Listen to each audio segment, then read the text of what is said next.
এটি হলো আর কি শেরে বাংলাকে ফজলুল হকের বাড়ি। সেই সময়কার সালটা ছিল 1973 সাল, তার জন্মগ্রহণের টাইম। কিন্তু এই ইটের নির্মাণ করা বাড়িঘর, এই যে নির্মাণ করা বাড়ি, তো চলুন যাওয়া যাক শেরে বাংলা একে ফজলুল হকের জন্মস্থান আর কি, সে যেখানে জন্মগ্রহণ করেছে মাতিতুলায়, সেখানে আমরা যাব। তো এখানে বেশি দূর না, মেইন রাস্তা থেকে দেখা যাচ্ছে পিছনে মেইন রাস্তা থেকে একটু কাছেই তার বাড়ি, মানে তার বাড়ি বলতে নানা বাড়ি। এখানে একটি মসজিদ আছে, নামাজ হচ্ছে আসরের।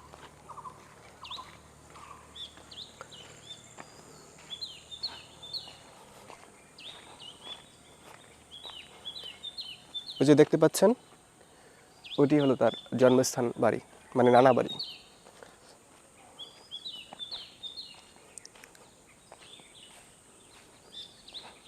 তো চলুন যাওয়া যাক শেরে বাংলা একটু ফজলুল হকের জন্মস্থানে।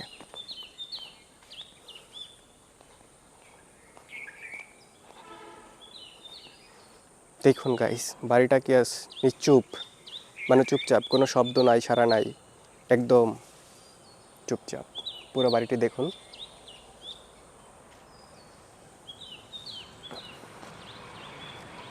তো আমরা যাচ্ছি ভিতরে। ভিতরে এটা হলো তার আর কি নানা বাড়ি। ভিতরে বাড়িঘরও থাকতে পারে, তবে এটাই তাদের মেইন বাড়ি ছিল। দেখুন গাইস, এখানেই আর কি হাঁটাচলা করতো ছোটোবেলায়।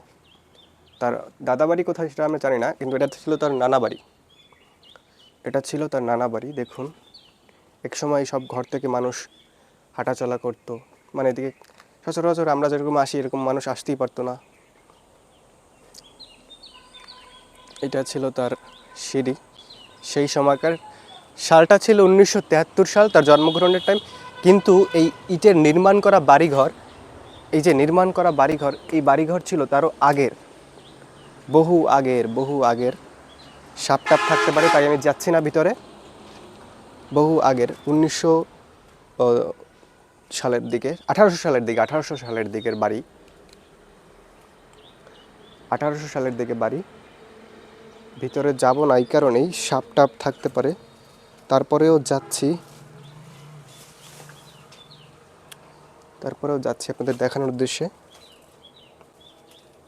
এটি হলো আর কি শেরে বাংলাকে ফজলুল হকের বাড়ি, তার জন্মস্থান।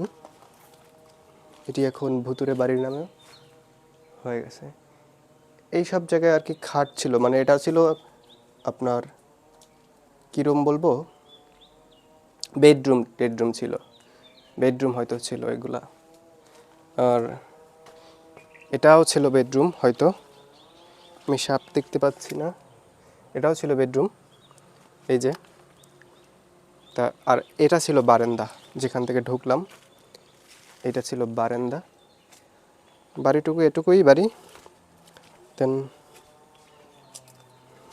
আর একটু সামনে যাচ্ছি, 1 মিনিট ক্যামেরাটা চেক করে নিই। হ্যাঁ, ভিডিও হচ্ছে, 1 মিনিট। আমরা আরেকটি রুমের ভিতরে ঢুকবো। এটা কি ছিল, এটা মনে হয় টয়লেট ছিল, হয়তো বা টয়লেট ছিল, যাই হোক। এটি দোতলা বাড়ি ছিল মনে হয়, উপর পাকা ছাদ ছিল, দোতলা বাড়ি ছিল মনে হয়। এই যে ছাদ আছে, সিঁড়ি আছে, সিঁড়ি। তো এপাশ থেকে বের হওয়া যায়, এপাশ থেকেও বের হওয়া যায়। মানে এটি ছিল 1800 সালের আগের বাড়ি, 1800 সালের দিকে তৈরি করা বাড়ি। ফুল বাড়িটি দেখতে চাইলে এখন দেখুন, ফুল বাড়িটি দেখাচ্ছে এভাবে। আর তার ওই সময় আরেকটি বাড়ি ছিল, সেটি হলো ওই যে বাড়িটা, ওটাও কিন্তু শেরে বাংলার সবের বাড়ি, সাথে একটা বিশাল বড় ফুল গাছ। দেখুন আপনারা। তো মূল যে বাড়িটা সেটা আমি দেখাচ্ছি। মূল বাড়িটা আমি দেখাচ্ছি। এগুলো সব পুরনো হয়ে গেছে, দেখতে পাচ্ছেন, সব পুরনো হয়ে গেছে।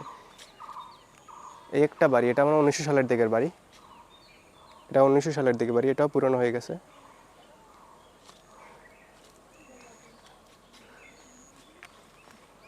এইসব বাড়িঘরে এখন আর মনে হয় কেউই থাকে না, খুবই পুরনো বাড়ি।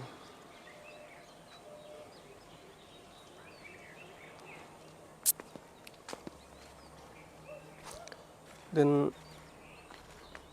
এই বাড়িটাই আর কি মনে হয় শেরে বাংলা সাহেবের বাড়ি। মোবাইলে যা দেখলাম এখানে লেখাও আছে, এখানে কিন্তু লেখাও আছে, এই যে শেরে বাংলা একে ফজলুল হক এর জন্মভবন এটা। শেরে বাংলা একে ফজলুল হকের জন্মভবন এটা। তো এখানে আর কি দেখাশোনার পুরো বাড়িটাই মানে তাদের বাড়ি হতে পারে। আর বাড়ির ভিতরে হয়তো বা কেউ থাকে। হ্যাঁ গাইস, বাড়ির ভিতরে কেউ থাকে হয়তো, তারই কেউ হয়তো থাকে, দেখা যাচ্ছে।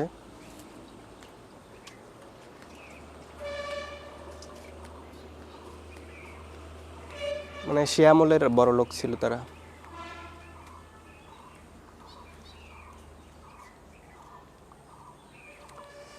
আঠারোশো সনের দিকের বাড়ি। তো বন্ধুরা এই দেখানো ছিল। ভাই আপনি কি এখানে স্থানীয়? একটু কথা বলতে পারি? আসেন ভাই একটু কথা বলি। এই বাড়ি ছাদে কি এখন ওঠা যায়? মানে যারা থাকে তারা কি উঠতে পারে? না আমরা তো উঠবো না, আমরা জিজ্ঞাসা করলাম। তো গাইস আজকে এই পর্যন্তই। আপনারা ব্লগ ভিডিওটি দেখবেন, ফেসবুকে দেখে থাকলে অবশ্যই ফলো করবেন এবং ইউটিউবে দেখে থাকলে সাবস্ক্রাইব করবেন।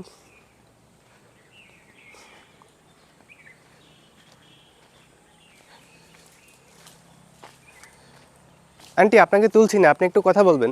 এইখানে এই বাড়িটা কার আর ওইটা কার? আপনাকে তুলছি না ভিডিওতে, কিন্তু এই বাড়িটা কার এটাও কার একটু বলবেন। ওইটা হলো ফজলুল হকের সাহেবের বাড়ি, নানা বাড়ি। হ্যাঁ, আর এটা চাচার বাড়ি। আচ্ছা, এই বাড়িটা পরে নির্মাণ করা হয়েছে বোঝায়, এটা নতুন নতুন। আর এগুলো তো 1800 সালের, 1800 সালের সবই একই সময়। ওইটার বয়স বেশি, শুধু ওইটা 450 বছর। ও আচ্ছা, যেটা তিনি জন্মগ্রহণ করছে ওদের বয়স বেশি। ভিতরে এখন থাকে কারা?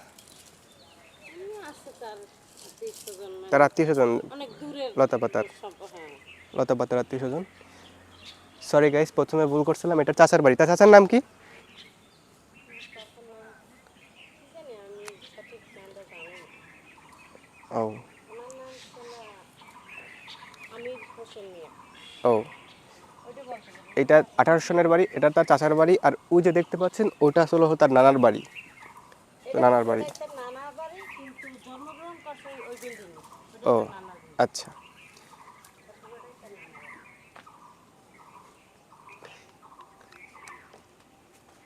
তো এই বাড়িটাই বেশি বড়লোক লোক দেখাচ্ছে, কারণ এটা অনেক আগের বাড়ি, তো তার জন্য। তো আমি এখন চলে যাচ্ছি, আমার ব্লগ ভিডিওটি এখানেই শেষ করতে যাচ্ছি।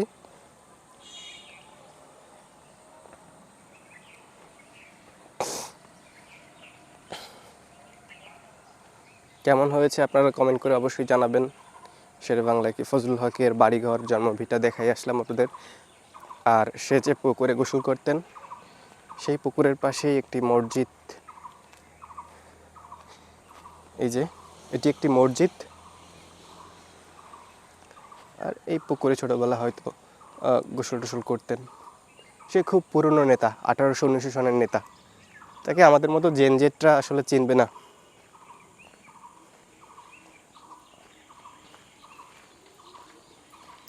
দেখার জন্য সবাইকে ধন্যবাদ। ভিডিওটি অবশ্যই শেয়ার করে দেবেন।